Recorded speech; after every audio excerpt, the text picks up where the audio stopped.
I'm Tatum Skipper, and welcome to Real Florida Magazine.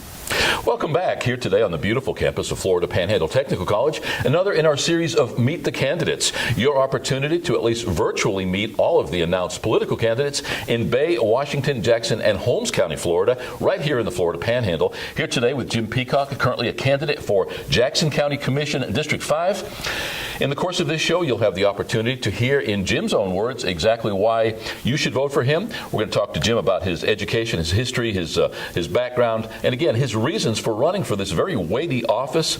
So often we ask you to become engaged in the political process, but we don't allow you the education or help you to get informed as a voter. Hopefully through this process you'll get to at least virtually meet most of these candidates. Do your homework, vote for the right candidate for the right job, and hopefully again this will be part of that process.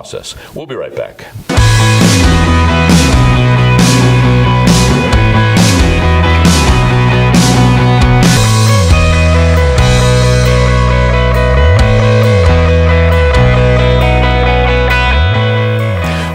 As mentioned, our guest today is Jim Peacock, currently running for District 5 County Commissioner in Jackson County, Florida. Thanks for coming back today. Thank you for the opportunity to come in and sit down with you. Yeah, you were here not too long ago. That's correct. Accepted our invitation. What we've been doing, Jim, is basically we invited all of the candidates from Bay, Washington, Jackson, and Holmes County, many of whom accepted our invitation, some who are kind of dragging their feet. We're now starting the second round. All right. Originally, we had decided that we would do an initial interview with all of the folks who wanted to participate, and then once again, right before the primary, for those that were in that primary race in their respective county. The reception, frankly, for this show has been so good, and people have been saying, hey, I want to hear more from that guy, or this is great, I'm getting a chance to meet these people who probably you're not going to have the chance to meet face-to-face in some of these very large rural counties. So in any case, thanks for accepting our invitation, and it's good to see you again. Well, thank you for doing the show, because it does give us the opportunity to get out and make contact with people that, like you said, we may not get the opportunity to touch as we're out campaigning. There are a lot of doors to knock on, and everybody in Jackson County, you're supposed to go up to them and ask them for their vote. So this will save me some steps. It's been our observation that those days are sort of gone by. At one time, candidates were told, if you don't knock on every door, shake every hand, kiss every baby. But with our social media, as strong as it is these days, with our online presence and the opportunities afforded a candidate through that media, do you feel that truly we have taken maybe a little step away? It's important to do the big events and to meet as many people as you can, but do you think you can successfully run for an office without truly walking those roads and going door to door? I do not think you can in Jackson County. I know there are other parts of the country where you can, and people do, but I think in Jackson County they still want you to come by and say, hey, I want you to vote for me. Interesting. And that's what I'm doing. I'm knocking on doors every day. Burning up a lot of shoe leather. That's correct. Well, hats off to you, first of all, for having the fortitude to want to run for public office.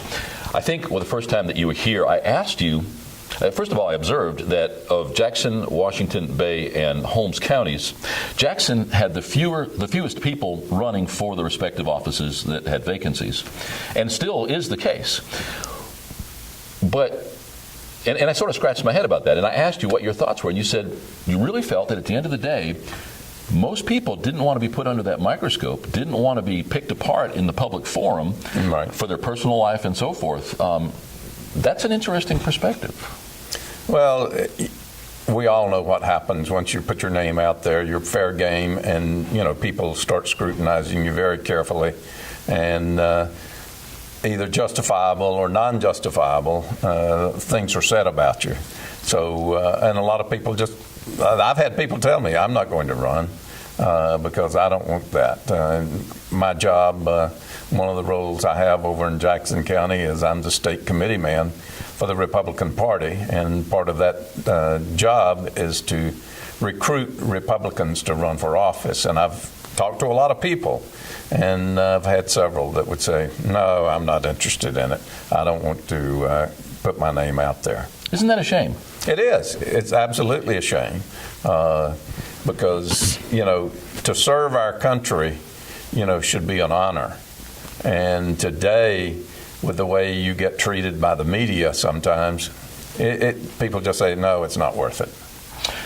Yeah.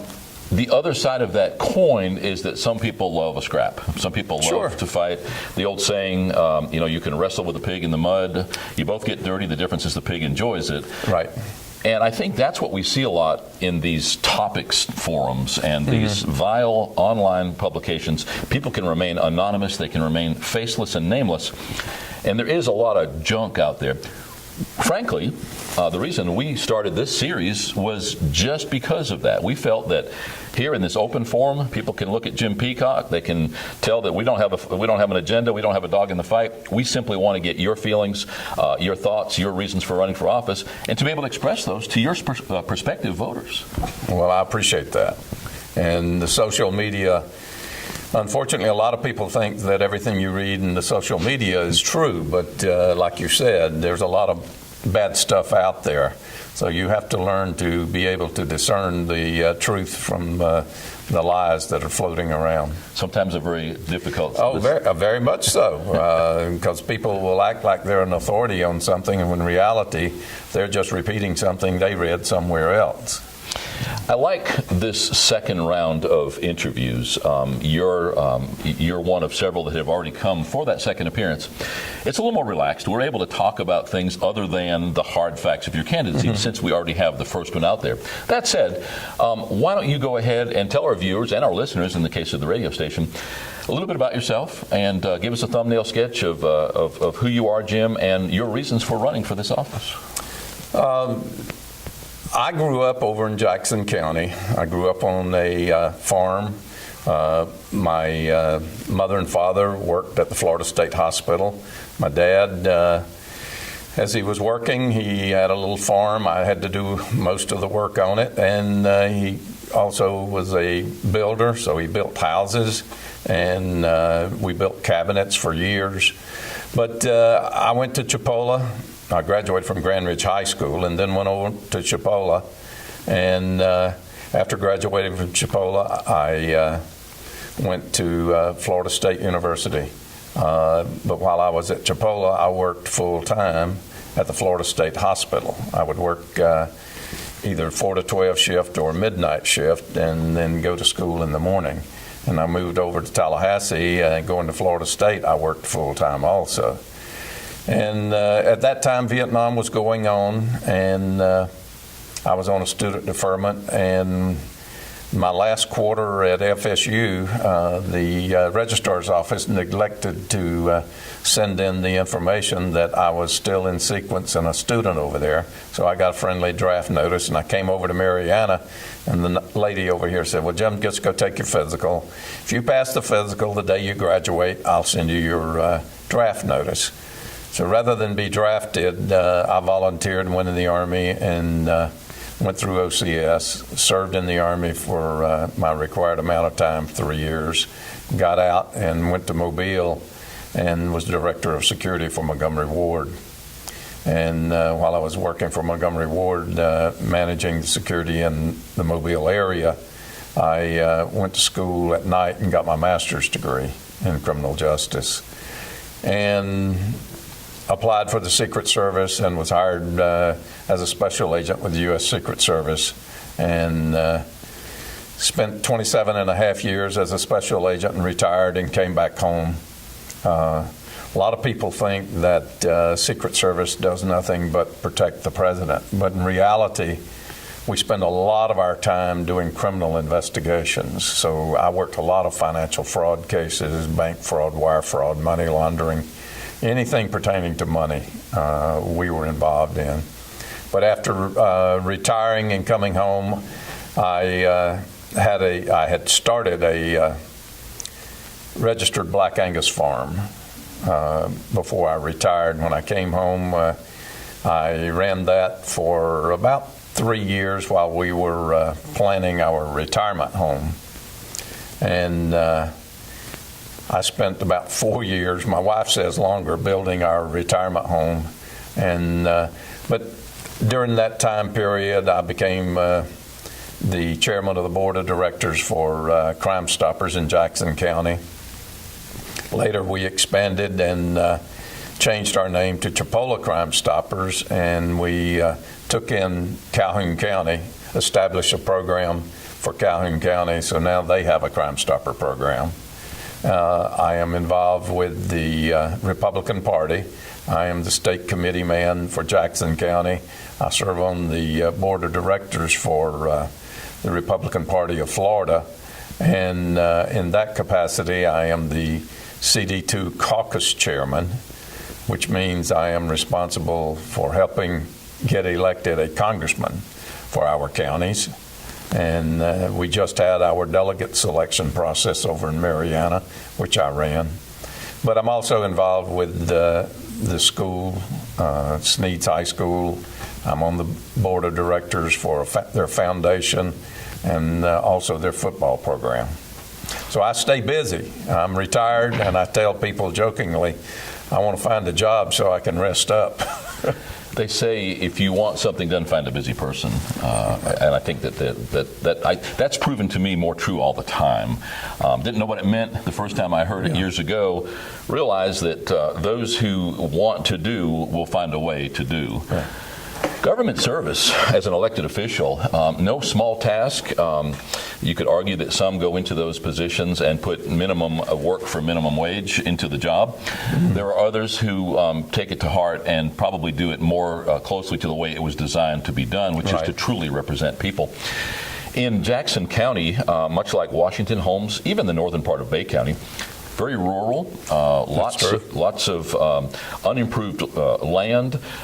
People don't realize how robust the agricultural industry is in Jackson County. Very much agriculturally skewed, still providing much food for this area as well as shipped all around the world. Sure.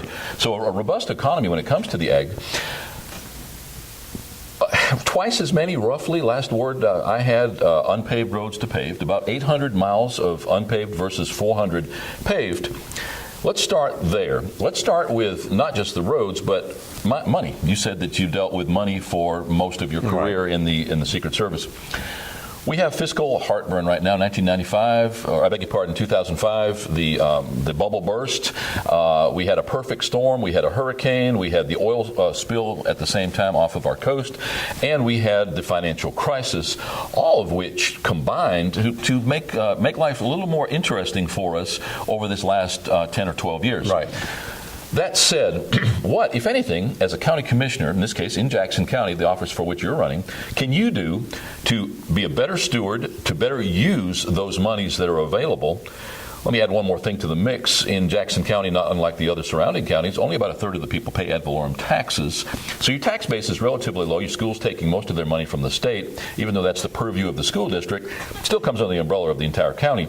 What, if anything, can you do as that county commissioner in Jackson County, Jim, to be a better stewards of the existing money and to perhaps look for ways to save money, to bring in new money, and ultimately to encourage new businesses through an economic development process? Very good question, and it's a multifaceted question. What we need to do is make sure that we're using our tax dollars wisely. Look at the way we're spending our money. I just recently went and asked, how much does it cost to grade a mile of dirt road in Jackson County? And was told, I do not know, by someone who should have known. So how do you, if you don't know how much it costs to do these things, how can you do a budget? B, how do we know that it wouldn't be cheaper in 10 years to pave the road? Roads are a big issue for county commissioners. There's no doubt about it. Everybody's got problems with their dirt roads, and we have plenty of them. I want to look at the way we maintain our dirt roads. Look at, getting as many dirt roads paved as I can. But that being said, there are a lot of other things a county commissioner has to do. And one of the things we need to do is work on getting industry and jobs in Jackson County. We cannot expect our children to grow up and stay here if they can't find a good job. What I would like to do, and it's not within the purview of the county commission, is to encourage our school board to make VOTEC available in our high schools. We have a lot of students who graduate When they walk out the door, if they're not going on to Chipola or some college, then what am I going to do? So we need to at least expose them to a lot of things. And by doing that, I think we will improve our labor force, which means we can then go out and we can go and, right now Jackson County is trying to get some big automobile manufacturing plant to come in. That's the pie in the sky. But I think if you look in North Carolina and South Carolina, which I have done, I travel up there frequently, and out in the middle of the rural areas, they have these small plants employing 25, 50, 100, 200 people. I would love to go up to those areas and invite people to come to Jackson County, try to get them in here, because we have got to do something to get jobs and put our people back to work. One of the things that I am doing, and I have done, is I have talked to elected officials, cabinet level elected officials with the governor's office about getting them to give Dozier School for Boys over to Jackson County. And that, I think, I hope it will happen, but it's going to take time to do that. And one of the things I'd love to see put out there is a drug rehabilitation treatment center. We got the facility available. Why not use it? So, and that would generate some jobs, but also we need to bring industry in there. Any type of industry, but some good, clean industry that will provide jobs for Jackson County. Our tax base definitely needs to grow. Unfortunately, in Jackson County, recently, the county commission raised our building inspection fee to $8 per thousand. Well, that's not much money. But when you start multiplying it out, most houses today are $100,000 homes. Then when you get up to the $200,000, $300,000, $400,000, $500,000, or $1 million home, suddenly $8 per thousand is big money. We could, and I told some of them, we're shooting ourselves in the foot. We should be going to these people that want to build these expensive homes and say, how can we help you? How can we get you to come build here? Whatever it costs to do a building inspection, maybe charge the bare minimum to, recoup your cost. But you may even want to waive the building fee if the price is right, because guess what? The first year you're going to get your building fee and taxes.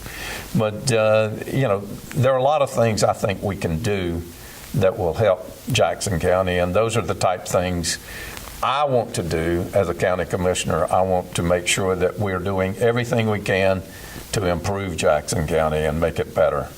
But, taxes are always an issue. You're right about the number of people who pay ad valorem taxes in Jackson County. It is low. I'm probably the first person that ever walked in the courthouse and asked that question about 2 years ago, and people looked at me like I had three heads. But as a county commissioner, how can I vote to raise ad valorem taxes when we've got roughly 50,000 people and 15,000 are paying the ad valorem taxes? To me that sounds disproportionate, and I would like to see some changes in that. But Jackson County needs to work diligently to get businesses to come into Jackson County, and we need to streamline the process and make it easier for these small business operators to come in and open a business. There are a lot of things that people want to do in Jackson County, but they don't do it because of all of the regulations. And I'm not saying that Jackson County has the ability to waive everything. I'm sure a lot of the stuff that's being required is state mandated. But guess what? I know the legislative body for the state of Florida, and I will be going to them every time I need to, saying, look, we're a poor county. We need help. Give us a break on this. But economically, Jackson County, I think, has a lot of potential. The farmers over there, they do a lot. But if you look at Jackson County, we don't have a lot of things going on even in the farming industry. We do have peanut buying points. We got, I think, like 3 of them. And we've got a couple of cotton gins. Why aren't we growing vegetables and processing vegetables and selling them? We do have a couple of tomato farms, and they do their own thing. But we maybe could have a buying point where people could grow beans and all types of things. Drive across the river to Georgia and see what the farmers over there do. It's amazing the difference between Jackson County and Georgia. And a lot of their industry is farm driven. It is not manufacturing per se. I mean, some of it is, they manufacture farm equipment and stuff, but a lot of it is processing these farm products. Speaking back to your point about the VOTEC, were you aware that Jackson County students, high school students, can come over here to Florida Panhandle Technical College at no cost and be dual enrolled? That is good, but a lot of times the students that need to come to the VOTEC, they're not going to have the money to get here. They can go to Chipola, but they have to take a test to get in and all of that. A lot of these students, they're not test takers, but they could do things with their hands. But yeah, and I've discussed this with a couple of people about it. But the problem is you got to get them here, and of course it's a long haul from Sneed's to over here, and they just don't have transportation. We regularly host here on the campus. Just to address this quickly. Familiarization or tours of this campus. Sneed's High School every year makes a trip over. The Chipola Talent Search, based in Chipola College, who works with all the neighboring high schools, doing that as well. Opportunities here. We have buses that come from Holmes County every day. I think where there's a will, there's a way. That's something I would think that would bear looking into, because we are set up to do it now. Sure. But I appreciate your candidness on all the rest of that, and most of my questions are spurred by the last answer, and so you opened up a whole bunch of opportunities there. The Dozier thing, that's an interesting concept. Every time I drive by there, I wonder why somebody is not using that for another purpose. As we build new schools, we have old schools that are sitting there. Here in Chipley, the old Chipley High School, been repurposed into several different opportunities for reuse. Right. In the case of Dozier, you've already got a secure facility, certainly. That's why I was talking about the drug rehab program. Yeah. Perfect place. Yeah. The facilities there, use it. But, I started talking with the cabinet 2 years ago about this, and I think it will take place. There are some things that has to be done that I can't do as a private citizen. If I'm elected county commissioner, I can push the ball a lot faster than as a private citizen. It sounds like you've been doing your homework and that you do have a broad perspective of many of the opportunities and certainly challenges that are out there. On your first day, having been elected as the County Commissioner of District 5 in Jackson County, what will be some of your top concerns? Frankly, I can't imagine that Dozier would be one of them. There are certainly more weighty, overwhelming, immediate today type issues. What will be some of those immediate things that you'll be tasked, certainly by the voters, but what will be some of the things that will be square in your sights as far as things that you should probably address?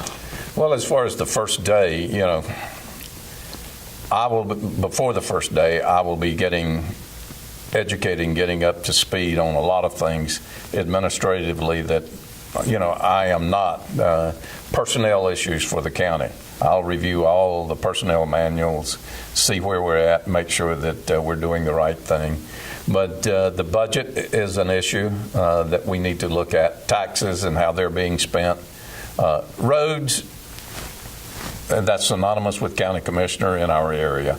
you will be dealing with road issues. And I tell people that, and I give out a palm card that's got my cell phone number and an email address on it, and encourage people to contact me because I want to hear what the citizens want. But getting industry into the county, obviously working on getting Dozier turned over and getting it repurposed, that will take time. But as far as the first day, it'll be just trying to figure out exactly what we can do with the budget and see if there's anything that we can do. A lot of times things are mandated by the state. They mandate it but don't pay for it. And I am of the opinion, if you're going to mandate it, you better pay for it. So I'll be talking with the state representatives to make sure they understand that if they mandate things, then they need to fund it. You mentioned perhaps voting in such a way that we change rules and regulations that are basically hog-tying our counties and disallowing them from progressing, from attracting new businesses, from being able to provide better education in the case of the school districts and unfunded mandates. Do you feel that at the end of the day, sometimes we're a little bit top-heavy when it comes to state government? I have not looked that closely at state government to see if, so I can't voice an opinion on whether or not they're top heavy. I know that they have gone through some cuts, and I've heard a lot of squawking for some time about that. I know that our state employees have not had a pay raise in about 7 years. And, I think we need to be looking at that also because these state employees, they're trying to raise a family, and we need to make sure that everybody that they're paying is needed. But you were talking about kickstarting the housing industry. That's banking. That's the federal government and the Dodd-Frank. That is killing the housing industry. Until they get that repealed, then we're going to have problems. But state government, I'm just not up to speed on the state government itself. It's the number of employees. Yeah, fair enough. Let's allude again to that first day as a county commissioner in Jackson County, your first day of office. What do you anticipate some of your bigger challenges will be right out of the gate? Well, roads are going to be a challenge. We need to, like I said earlier, we need to look at the way we do business, the way we maintain our roads, and see if there's some way we can improve them. I've got some ideas about, we got a lot of sand in Jackson County. Those boys in North Georgia have a lot of gravel. We might work out a deal. Ship them sand and they ship us gravel, and we can fix some of our dirt roads. But you really got to look at everything. But roads will be an issue. I'm sure the budget will be an issue. There's never enough money. Everyone's always wanting more money, but that's typical. You just can't fix it. We do have what I consider urgent problems. We need to look at our EMS service and our fire rescue service. Fire departments. We got some volunteer fire departments. I think they do a good job. They need equipment. We need to be trying to find ways to get them equipment they need. And our EMS service, they need more people, and quite frankly, we're probably going to have to pay them more money in order to make it happen.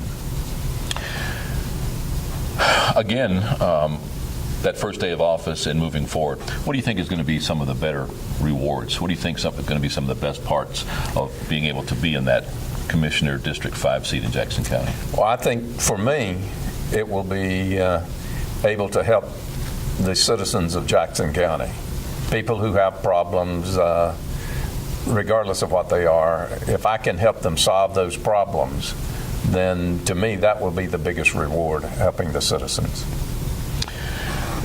Anything else you'd like to add, Jim? We've covered a wide array of topics this time. We certainly did your first visit here, talking about your candidacy. Is there anything that, at this point anyway, and bearing in mind we're going to invite all of the candidates back just prior to the primary election, those who are in the primary, so you'll have another opportunity to speak to your potential constituents. But at this time, is there anything that you'd like to add? Well, I would invite the people of Jackson County District 5 to look at me, look at my record, look at my education, what I've accomplished with my life, and realize that I am doing this to help the citizens of Jackson County. I think I have seen enough. I've worked with enough governments around the world, and certainly here in the Panhandle, that I can provide some insight that perhaps people who have grown up in Jackson County and not been exposed to the outside world, I can provide a different perspective in the way maybe we can do some things that will help Jackson County grow and become a better place for us to live and raise our families.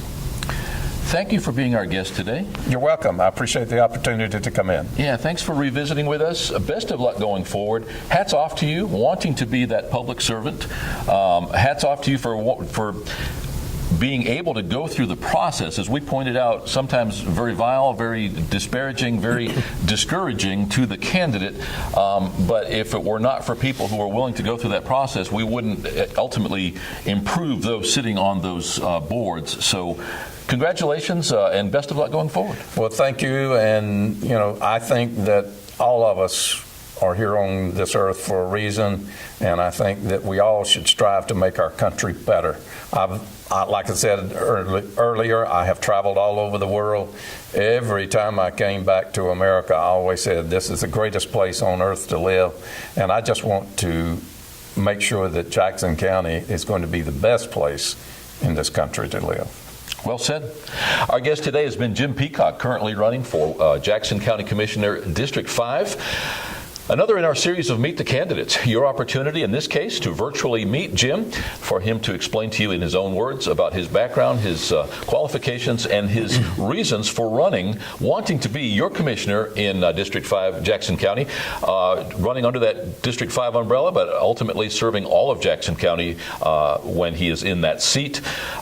Please, if you know a political candidate who has already announced, has made known their intentions to run for office, encourage them to visit with us. An opportunity for them to, again, just like Jim, have their voice heard and explain in their own words why they are running for office. We'll be right back.